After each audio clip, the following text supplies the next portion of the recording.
Hello good morning दोस्तों, कैसे हैं आप लोग। आशा करती हूँ ठीक होंगे, है ना। खुद पर विश्वास करना सबसे बड़ा साहस है और ये साहस करते रहे, ठीक है। तो उधर मैं ना देखिए, मैं थोड़ा सा 25 और 28 नहीं पढ़ाई थी। तो उधर मैं आर्टिकल्स जो भाग 3 का था, भाग 3 का फंडामेंटल राइट्स है, वो मौलिक अधिकार है। तो ये बहुत काफ़ी लेंदी था, इसलिए मैं आर्टिकल्स आपका 35 तक है ना। तो अब देखेंगे कि जो 14 से जो 12 से, देखिए 12 से 35 तक आर्टिकल्स था। तो ये काफ़ी लेंदी है और एक एक चीज़ को समझना बहुत इंपॉर्टेंस है, क्योंकि या फिर आप यूपीएससी दे रहे हो या पीसीएस या कोई भी वनडे एग्जाम दे रहे हैं ना, तो इससे कहीं से उठा के भी आर्टिकल 32, 33, 35 कहीं से भी उठा के पूछ लेगा, है ना। तो मैं ना एक एक आर्टिकल्स जैसे कि 12, 13 और फिर 14 से 28 स्वतंत्रता समानता अधिकार, फिर 23, 24 शोषण के विरुद्ध अधिकार, ऐसे करके ना हर एक अधिकार, मौलिक अधिकार ना अलग अलग पढ़ाई हूँ, ताकि आप लोग को पढ़ने में इजी भी लगे और सारा सिलेबस कंप्लीट हो जाएगा। अगर मैं एक ही साथ सारा आर्टिकल्स को ला देती तो हौच पौच हो जाता और समझने में दिक्कत होता है ना। तो मैं इससे पहले 29 और 30 पढ़ा चुकी हूँ और आज मैं देखिए क्लासमेट दे चुकी हूँ। तो अब जो नहीं पढ़े हैं ना वो जाके देख लेंगे यहाँ पे, है ना। तो अभी देखिए, अभी मैं आज 25 से 28 ये धार्मिक स्वतंत्रता क्या क्या फंडामेंटल राइट संविधान के अकॉर्डिंग भारतीय नागरिकों को मिला है, आज मैं बताऊंगी। और थोड़ा ध्यान से देखेंगे, सब्जेक्टिव पढ़ेंगे ही, ऑब्जेक्टिव तो करना ही। देखिए नहीं पढ़िएगा, देखिए कोई सॉल्यूशन नहीं है। फिर क्वेश्चन छूटेगा, अरे 2 क्वेश्चन 3 क्वेश्चन से छूट गया, मैं ये नहीं बना वो नहीं बना। हाँ, तो मैं देखिए अभी यूपीपीसीएस का एग्ज़ाम हुआ था कल ना, कितना तारीख था कल, 11 तारीख था ना। तो 11 अक्टूबर। तो देखिएगा जाके वहाँ मैं भाग पढ़ा चुकी हूँ, जो जो भी पॉलिटी में जो पढ़ा चुकी हूँ उसमें देखिएगा वो क्वेश्चन आ रखे है ना। अगर वो क्लास किए होंगे तो वो जो मैं जितना भी अभी तक पॉलिटी पढ़ाई उससे कुछ भी नहीं छूटेगा, ठीक है। तो यही बोलती हूँ कि एक बार ना क्लास अच्छे से कर लीजिए, ताकि बार बार आपको कंफ्यूजन ना हो और ऐसा ना हो कि क्लास बने ना कि अरे छूट गया ये। तो एकदम कंसंट्रेशन के साथ आप मेरे क्लास को करेंगे और फिर लक्ष्मीकांत साथ में पढ़ेंगे। मेरे क्लास करने के बाद पढ़ेंगे तो ज़्यादा बेटर है। आप पहले एनसीईआरटी पढ़ लें और फिर मेरा क्लास कर ले, फिर आप लक्ष्मीकांत पढ़ें। तो मुझे नहीं लगता है कि आपका 99% इस पॉलिटी से नहीं होगा कवर, है ना। तो मैं भी फंडामेंटल राइट्स के बाद फिर मैं ज्योग्राफी का कुछ पोर्शन पढ़ाऊंगी, फिर मैं अल्टरनेट कभी पॉलिटी पढ़ा ली, ज्योग्राफी पढ़ा ली, फिर हिस्ट्री वगैरह मैं पढ़ाऊंगी। पहले 2 सब्जेक्ट में कंप्लीट कर दूँ, है ना। और साइड से मैं स्टेट पीसीएस का भी स्टार्ट करने जा रही हूँ, अभी झारखंड और बिहार। तो देख लीजिएगा जो झारखंड और बिहार से बिलोंग करते हैं, जिनको जेपीएससी बीपीएससी देना है तो वो देख लेंगे मेरे क्लास जाके, है ना। आज से मैं सोच रही हूँ कुछ एक टॉपिक डाल दूँ, ठीक है। तो चलिए आज लेट ना करते हुए मैं अपने क्लास को, आप लोगों को स्वागत है आप लोग के ही क्लास में, AFT एडू बूस्ट में, है ना। तो आप ये चैनल में जाके ये सारे क्लासेस आप देख सकते हैं, ठीक है। तो चलिए आज मैं स्टार्ट करती हूँ। फंडामेंटल राइट्स, जो धार्मिक स्वतंत्रता है, right to freedom of religion, जो है रिलीजन, धार्मिक स्वतंत्रता क्या क्या मिला है हम नागरिकों को, तो उसके बारे में। तो वो देखिए कभी कभी क्या पूछ देता है ना कि वो कौन से आर्टिकल्स में, है ना। तो आर्टिकल्स भी ध्यान रखेंगे। ये आर्टिकल्स 25, 26, 27 और 28। तो कितने, ये भी पूछ लेगा कभी कभी वनडे एग्जाम में कि जो धार्मिक स्वतंत्रता है वो कितने तरह का धार्मिक स्वतंत्रता भारतीय नागरिकों को दिया गया है। तो कितने आर्टिकल से, 1, 2, 3, 4, है ना। तो 4, है ना, 4 धार्मिक स्वतंत्रता मिला है, ये ध्यान रखेंगे, ठीक है। ठीक है, तो अब आगे देखेंगे कि ये संविधान के भाग कौन सा है। ये देखिए भाग पूछता है, अब देख लेंगे। अभी जो यूपीपीसीएस आया हुआ है ना, वो मौलिक अधिकार का पूछा है। और क्या था, संविधान राज्य के बारे में कौन से भाग में है। तो ये भाग भी बहुत इंपॉर्टेंस है, इसीलिए हम इसको नहीं छोड़ते, है ना। तो भाग 3 में, पार्ट 3 में क्या है, मौलिक अधिकार, फंडामेंटल राइट्स ना। तो और ये जो इसमें है 25 से 26, 26, 27, 28, ये क्या है, फ्रीडम ऑफ रिलीजन, यानी कि धर्म की स्वतंत्रता, है ना। धार्मिक स्वतंत्रता क्या है नागरिकों को, वो हम देखेंगे, ठीक है। तो देखेंगे आर्टिकल्स 25 में क्या है कि जो 25 बताता है कि अंतःकरण की, जैसे कि हमें ना जो धर्म के बारे में विवेक, धर्म पालन, प्रसार और की स्वतंत्रता होता है। हम उसे आचरण कर सकते हैं। किस तरह आचरण करने मानेंगे, उसके प्रसार कैसे करेंगे, है ना, पालन कैसे करेंगे, हमें विवेक से कौन से धर्म को मानेंगे, उसका प्रसार करने की स्वतंत्रता हर एक नागरिक को दिया जाता है। तो इसके दृष्टिकोण भी तो होता है ना कि इसका क्या दृष्टिकोण है ये धर्म के आर्टिकल 25 देने के पीछे, है ना। तो देखेंगे कि यह अनुच्छेद भारत के एक धर्मनिरपेक्ष राज्य घोषित करता है ना। देखिए कोई भी ऐसा नहीं है ना कि सिर्फ हिंदू को दिया गया है कि आप ना सिर्फ धर्म का प्रचार करें, अपना आचरण करें, उसको माने, है ना, अपना जो भी आपको जिस जिस भगवान के प्रति आपको श्रद्धा हो, जिस धर्म को आप मानने हैं उसके लिए आप स्वतंत्र है, जबरदस्ती नहीं किया जाएगा, है ना। तो धर्मनिरपेक्ष सेकुलर राज्य घोषित करता है ये आर्टिकल 25, है ना। तो कभी कभी पूछ लेगा कि तो ये आ जाएगा ना 25 आर्टिकल एक धर्मनिरपेक्ष राज्य की घोषणा करता है ना। तो देखिए आगे क्या बोल रहा है कि सरकार किसी धर्म की पक्ष नहीं लेती और सबका समान स्वतंत्रता देती है ना, चाहे वो हिंदू हो, मुस्लिम हो, सिख हो, ईसाई हो और पारसी हो, ठीक है, ओके। यह अधिकार हर व्यक्ति को व्यक्तिगत धार्मिक स्वतंत्रता देता है ना। प्रत्येक व्यक्ति को देखिए हर व्यक्ति को ना, ऐसा नहीं कि एक फैमिली को दे दिया गया है ना, या फिर एक राज्य को दिया गया है, ये हर व्यक्ति को। मान लीजिए कि एज एग्जाम्पल अब क्या मानेंगे कि एक घर में मान लीजिए कोई फैमिली हिंदू फैमिली है ना, तो उसके 4 मेंबर है, तो जरूरी नहीं कि वो 4 हिंदू ही धर्म में, अब किसी को आस्था है मुस्लिम धर्म में, है ना, किसी को क्रिश्चियन धर्म में, तो मान लीजिए इसकी बेटी बोलेगी नहीं मुझे फेथ है, या फिर मैं मुस्लिम धर्म अपनाना चाहती हूँ, या मैं उसके प्रति मुझे आस्था है, तो वो मानूंगी। तो इसमें कोई जबरदस्ती नहीं, इसके फैमिली वाली से जबरदस्ती नहीं कर सकती, क्योंकि ये आर्टिकल्स 25 के तहत वो सीधे सुप्रीम कोर्ट जा सकती है। ऐसे मैं बताई थी आगे कि अगर हमारे फंडामेंटल राइट्स का हनन होता है तो सीधे हम देखिए सेशन कोर्ट और वो जो डिस्ट्रिक्ट कोर्ट और राज्य हाई कोर्ट है वो तो करेगी ही, मगर हम इसमें ना जाके सीधे सुप्रीम कोर्ट भी इसके संरक्षण के लिए जा सकते हैं ना, ठीक है। तो आगे क्या है कि सरकार यह राज्य धर्म का नियंत्रण नहीं रखता, लेकिन सीमाएं तय कर सकता है। सरकार या राज्य धर्म पर नियंत्रण नहीं रखता, लेकिन सीमाएं तय कर सकता है ना। अब ऐसा नहीं कि सीमा है ना कि आप मानो मगर गलत तरीके से प्रचार करना, ये अगर सामाजिक व्यवस्था इसका जैसे क्या है, सामाजिक व्यवस्था, स्वास्थ्य और नैतिकता के आधार पर धार्मिक गतिविधियां नियंत्रित की जा सकती है ना। नैतिकता क्या, देखिए स्वास्थ्य पे, अब मान लीजिए कि धर्म का प्रचार कर रहा है, पीट के उसको ठोक दिया कि ये धर्म में बोलते हैं, तो ऐसा नहीं ना। सार्वजनिक व्यवस्था, मान लीजिए जुलूस निकाल दिया, सारा आवाजाही अस्त व्यस्त कर दिया, कोई एम्बुलेंस जा रहा है उसको कि जाने नहीं देंगे, पहले हमारा धर्म, तो ऐसा नहीं है ना। तो देखिए अगर ये स्वतंत्रता दिया जाता है तो उसमें कुछ रिस्पॉन्सिबिलिटी और जिम्मेदारी होती है, उसके अकॉर्डिंग ही बोलते हैं ना कि जहाँ आपका अधिकार आता है वहाँ जिम्मेदारी भी आती है ना। तो इस कारण से उसको मतलब कि एक सीमा के अंदर रखा जाता है कि सार्वजनिक व्यवस्था क्या होगा, नैतिकता के आधार पर और स्वास्थ्य के आधार पर, है ना। चलिए तो अभी क्या बोलता है कि यह अनुच्छेद धर्म का प्रसार करने का भी अधिकार देता है, लेकिन बलपूर्वक या प्रलोभन देकर धर्म परिवर्तन करने की अनुमति नहीं देता है। बोलते हैं ना कि जो आर्टिकल्स 25 है वो धर्म का प्रचार तो करते हैं कि चलो ठीक है आप धर्म का प्रचार करो कि इस देवता में ये है, अल्लाह में ये है, ईसा मसीह में ये है, बट बलपूर्वक जिसे पकड़ के पहले जैसे मुगल काल वाले होते थे कि उनको नौकरी देते थे, जॉब देते थे, या फिर जबरदस्ती कन्वर्ट करवाते थे, या फिर कोई हिंदू राजा हुआ, ऐसा तो सुनने में नहीं आया हिस्ट्री में, बट जैसे मुगल लोग हैं वो आधे हिंदू जो इंडियन थे उसको मुस्लिम में कन्वर्ट कर दिया, है ना। तो अभी ऐसा नहीं है। जो आर्टिकल 25 के तहत क्या होता है, बोल रहा है कि यह अनुच्छेद धर्म का प्रचार करने का भी अधिकार देता है, लेकिन बलपूर्वक या बल प्रलोभन देकर, जैसे कि बहुत चलो मैं तुझे 1 लाख रुपया दिया या 1 करोड़ दिया, तुम ना हिंदू धर्म में कन्वर्ट हो जाए, तो ऐसा प्रलोभन भी ये फंडामेंटल राइट के मौलिक अधिकार के अपोजिट है ना, विपरीत है।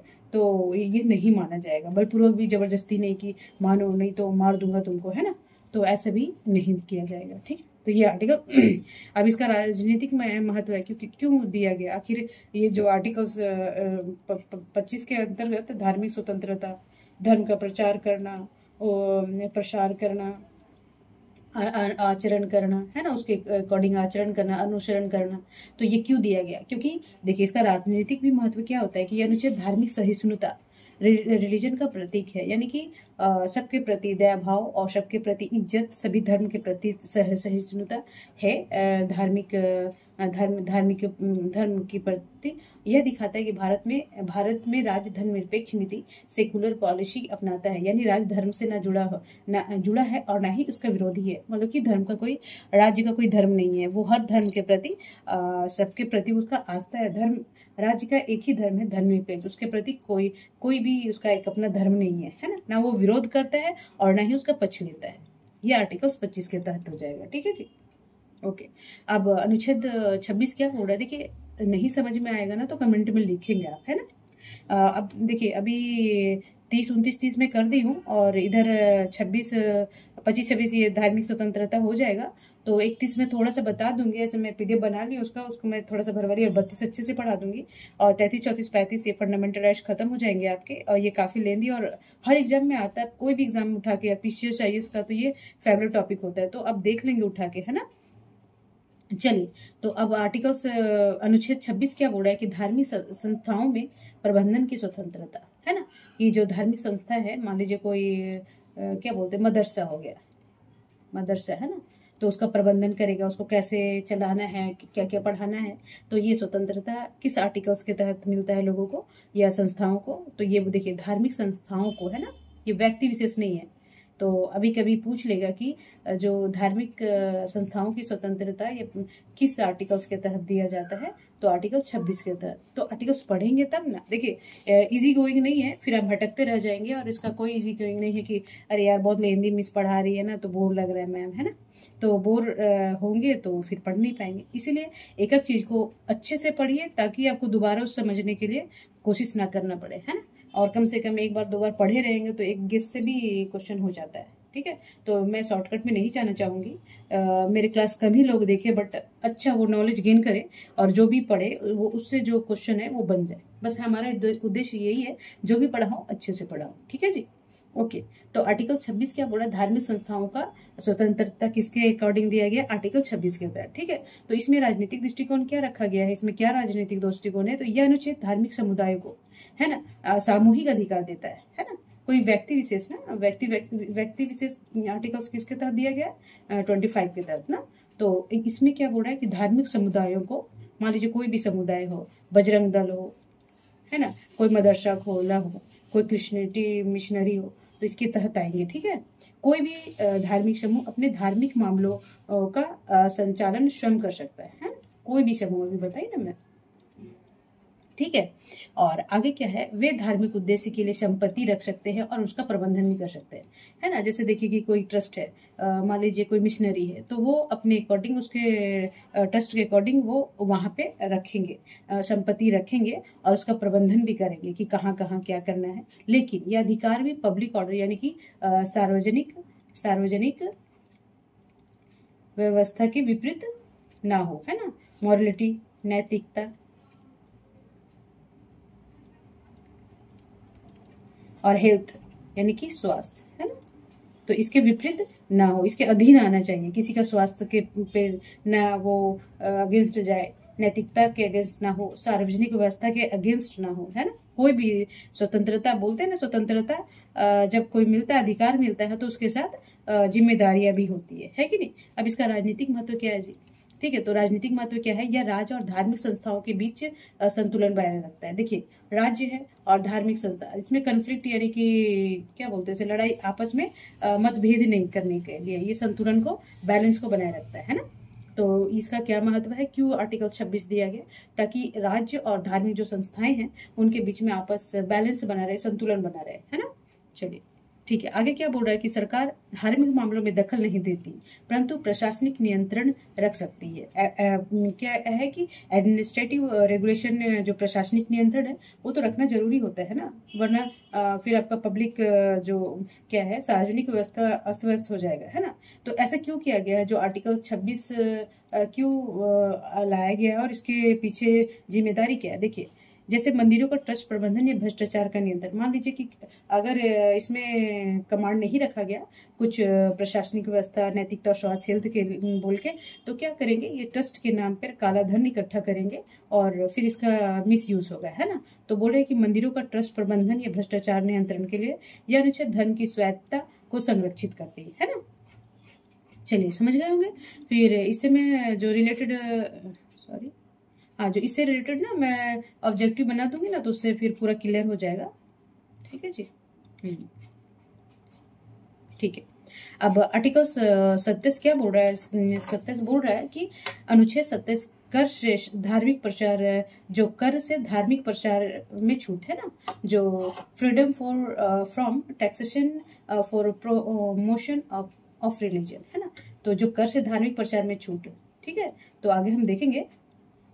यहाँ मैं फिर से ले लेती हूँ, ठीक है, दूसरा कलर ले लेती हूँ।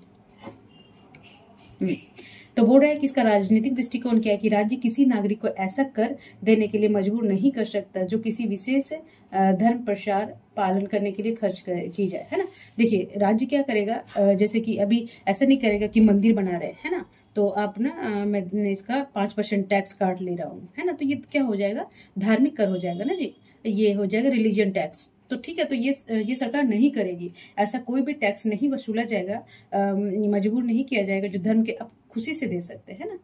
जैसे कोई मंदिर में दे दिया तो आप इसके लिए राज्य आपको बाध्य नहीं कर सकता। अगर ये बाध्य करता है तो आपके ये आर्टिकल्स 27 के अगेंस्ट जाएगा, है ना। ये फंडामेंटल राइट्स माने मौलिक अधिकार का आपका हनन हो जाएगा, ठीक है। तो बोलता है कि राज्य किसी नागरिक को ऐसा कर टैक्स देने के लिए मजबूर नहीं कर सकता जो किसी विशेष धर्म प्रचार और या पालन करने में खर्च किया जाए, ठीक है, समझ गए। और इसका उद्देश्य क्या है कि सरकार का पैसा किसी धर्म प्रचार में ना लगे। अगर मान लीजिए कि ये जबरदस्ती टैक्स दिया जाएगा तो क्योंकि राज्य का कोई अपना धर्म नहीं है तो वो धर्म के लिए पैसे इकट्ठा भी नहीं कर सकता, ना उसके टैक्स देने के लिए, टैक्स लेने के लिए बाध्य कर सकता है लोगों को, है ना। चलिए, आई होप समझ में आ रहा होगा आप लोगों को, है ना। देखिए अच्छे से पढ़िए। मैं तो कहती हूँ कि देखिए आर्टिकल्स, ये फंडामेंटल राइट्स के जितने भी आर्टिकल्स है ना 12 से 35, very very important for all examination like UPSC, PCS या फिर जितने वनडे एग्जाम है ना, अब देखेंगे उठा के। अब क्या होता है, कभी कभी लोग ना ये 14 से 18 पढ़ लिए, है ना, 15 से ये सब कुछ करके आप किसी तरह 30 तक पढ़ लिए, है 31, 32 सब गायब। तो देखेंगे कि 32 से पूछा, अरे आ ही नहीं रहा है, ये कहाँ पढ़े थे, याद नहीं आ रहा है ना। तो ये सब ध्यान देंगे आप जब पढ़ रहे हैं आर्टिकल्स। अगर वो बोल रहा है कि 12 से 35 तक है तो वो कहीं से उठा के फंडामेंटल राइट्स, अगर आप मौलिक अधिकार आपके सिलेबस में है तो उसके बीच में जितने भी आर्टिकल्स है आपको पढ़ना बहुत इंपॉर्टेंस हो जाता है। और कोई भी आर्टिकल्स नहीं छोड़ेंगे क्योंकि ये एग्जामिनर कहीं से भी पूछ सकता है ना। और वो 1-2 क्वेश्चन के वजह से प्री क्वालिफाई नहीं रुकना चाहिए, ठीक है। चलिए, तो इसका राजनीतिक महत्व क्या होगा, यह अनुच्छेद जो धर्मनिरपेक्ष है, सेकुलर स्टेट में लिख देती हूँ, ठीक है जी।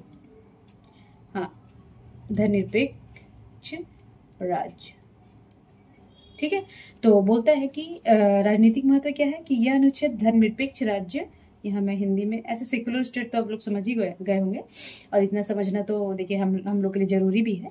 तो यह अनुच्छेद सेकुलर स्टेट या धर्मनिरपेक्ष राज्य की मूल भावना को दर्शाता है कि राज्य किसी धर्म का आर्थिक सहायता नहीं देगा। जब वो टैक्स वसूलेगा नहीं उसके लिए, उसके नाम पे, तो वो कहाँ से खर्च करेगा, है ना।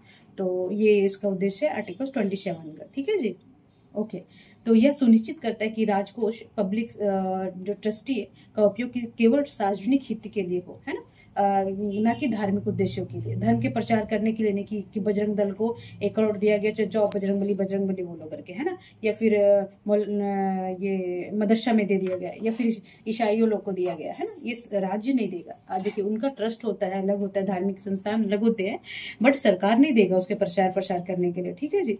तो यह आर्टिकल 27 क्या करता है, यह सुनिश्चित करता है कि जो राजकोष है, राज्य का जो धन है, राज्य जो पब्लिक पैसे होते हैं, उसका उपयोग केवल सार्वजनिक हित, जो लोगों को होता है ना, पब्लिक के लिए, है ना, कल्याणकारी राज्य के लिए ही, लोगों के हितों के लिए हो, ना कि धार्मिक उद्देश्यों के लिए, ठीक है। ओके,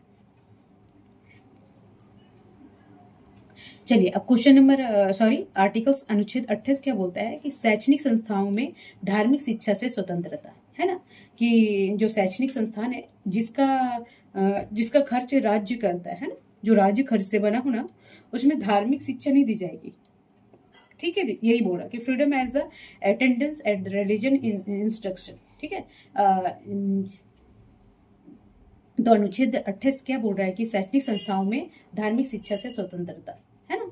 तो राजनीतिक दृष्टिकोण इसका क्या है, मतलब कि क्यों लाया गया है। तो यह अनुच्छेद शिक्षा संस्थाओं में धर्मनिरपेक्षता की नींव रखता है ना। ये क्या करता है कि जो शिक्षण संस्थाएं होते हैं वो धर्मनिरपेक्ष, यानी कि शिक्षण जो शिक्षा जो एजुकेशन जितने भी हैं उसमें कोई भी धर्म नहीं है, उसको धर्मनिरपेक्ष मतलब धर्मनिरपेक्षता पढ़ाई जाएगी, है ना।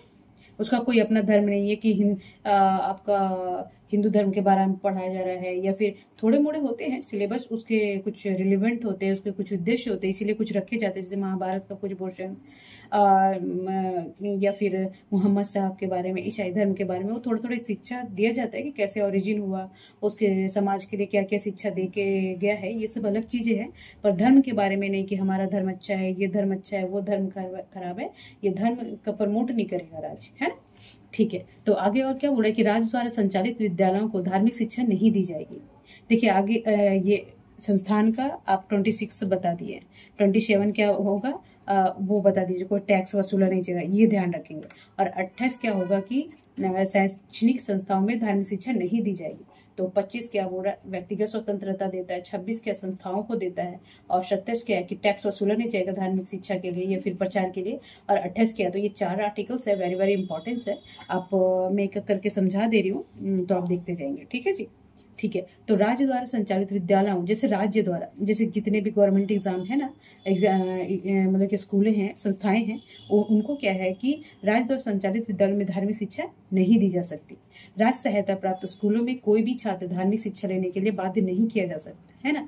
कि जैसे मान लीजिए को गवर्नमेंट है तो उसको बाध्य नहीं किया जाएगा कि हम तुम्हें कोई गीता ही पढ़ाएंगे या फिर कुरान ही पढ़ाएंगे या बाइबल ही पढ़ाएंगे, है ना। ऐसा फोर्स नहीं किया जा सकता। और निजी धार्मिक संस्थान जैसे अपने धर्म की शिक्षा दे सकते क्योंकि वे उसी उद्देश्य से स्थापित होते हैं। लेकिन देखिए मान लीजिए कि निजी संस्थान, इसका राज्य का कोई भी वित्त पोषण नहीं है, राज्य उसमें खर्च नहीं किया है, राज्य का धन नहीं खर्च हुआ है। तो मान लीजिए मदरसा है ना, एज ए एग्जाम्पल देखिए बता रही हूँ। जैसे मदरसा है तो उसमें क्या है, उसे कुरान का शिक्षा दी जाता है। क्योंकि देखिए जो निजी संस्थान है वो इसीलिए ही बनते हैं। जैसे मदरसा क्या होगा, ये कुरान का शिक्षा देने के लिए, तो वो अपना धर्म का प्रचार करेगा ना जी, वो धार्मिक वो कुरान के बारे में ही पढ़ाएगा।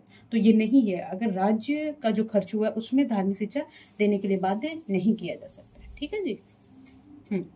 अब इसका राजनीतिक महत्व भी होगा, है ना। तो राजनीतिक महत्व क्या है कि यह अनुच्छेद शिक्षा के क्षेत्र में धर्मनिरपेक्षता सुनिश्चित करता है ना। जो शिक्षा है, एजुकेशन है, तो एजुकेशन पहले हम भारत के नागरिक हैं, है ना। भारत का अपना कोई धर्म नहीं है ना। हिंदू मुस्लिम सिख ईसाई सब आपस में भाई भाई, है ना। तो सब एक ही है, वो बस एक इंडियन है ना।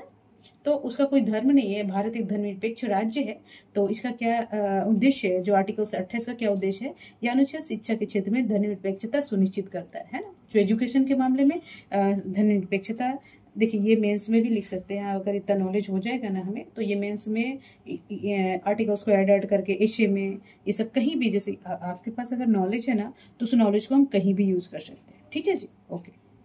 अब देखिए राज्य धर्म से दूरी बनाकर समान शिक्षा नीति माने यूनिफॉर्म एजुकेशन पॉलिसी को पालन करता है ना। जो देखिए अभी सब इसके लिए समान है, चाहे वो हिंदू हो, मुस्लिम हो, सिख ईसाई पारसी जो भी, है ना। तो उसके लिए समान शिक्षा नीति को अपनाता है इस आर्टिकल 28 के तहत। और यह विचारों की स्वतंत्रता और विविधता को बढ़ावा देगा, है ना, देता है या देता है ना। तो अब देख लेंगे आर्टिकल्स से, एक बार रिकॉल कर लेंगे। वेरी वेरी इंपॉर्टेंस है। आर्टिकल्स 25 में क्या बोला गया है, 28 में क्या बोला गया है। ठीक है जी। तो आज का क्लास आपका समाप्त होता है। देखिए 25 से 28 हो जाएगा, अभी 29 से 30 में उसका ऑब्जेक्टिव सब्जेक्टिव दोनों डाल दिए, आप देख लेंगे जाके। जितने भी फंडामेंटल राइट्स को मैं पढ़ाई हूँ अच्छे से देखेंगे जी, ठीक है।